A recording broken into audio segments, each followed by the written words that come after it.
Hari ini kita disadarkan pada sebuah peristiwa di mana kita sering buta mata kita, kita sering tuli telinga kita, dan kita sering gagu lidah kita. Ketika anak-anak kita berteriak di jalanan, mengusung sangkur, membawa celurit, saling berkejaran, darah menetes di setiap sudut kota, motor-motor dibakar, orang menjerit penuh rasa ketakutan, kita hanya bisa diam. Ketika di sudut-sudut kota, anak-anak kita menenggak ciu. Ketika sudut-sudut kota, anak-anak kita makan eksimer. Ketika di sudut-sudut kota, anak-anak kita makan minuman oplosan. Mereka jatuh tersungkur, matanya merah penuh dengan rasa emosi. Pulang ngamuk ke orang tuanya, kita hanya bisa diam.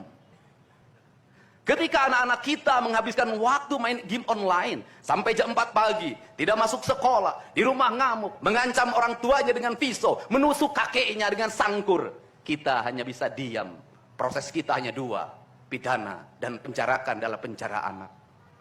Tetapi kita tidak pernah menyadari bahwa seluruh lorong-lorong kegelisahan mereka, seluruh hiruk pikuk jalanan tak membuat mereka nyaman. Sudut-sudut rumah menjadi neraka bagi kehidupan mereka.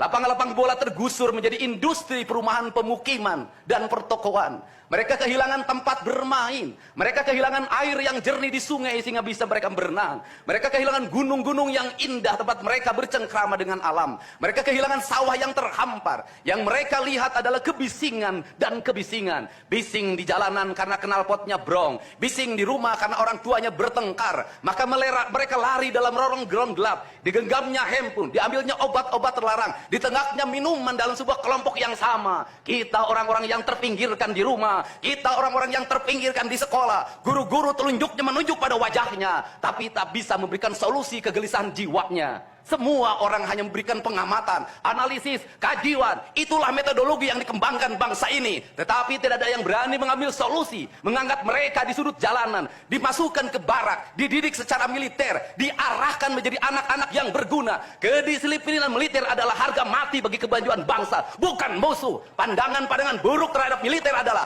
pandangan-pandangan orang yang takut anak-anak Indonesia bangkit, yang takut anak-anak Indonesia mencapai kemajuan. Mereka takut bangsa ini menjadi bangsa kokoh dan tegap. Mereka ingin bangsa Indonesia menjadi bangsa pemabuk yang setiap hari mabuk akan ilmu pengetahuan, yang setiap hari bertengkar di TV, yang setiap hari bertengkar di medsos, sementara hamparan kekayaan alam diambil sama mereka. Janganlah kita menjadi antek dari bangsa lain, memporak-porandakan diri sendiri dan bangsanya dengan alasan pengetahuan, dengan alasan hak asasi manusia.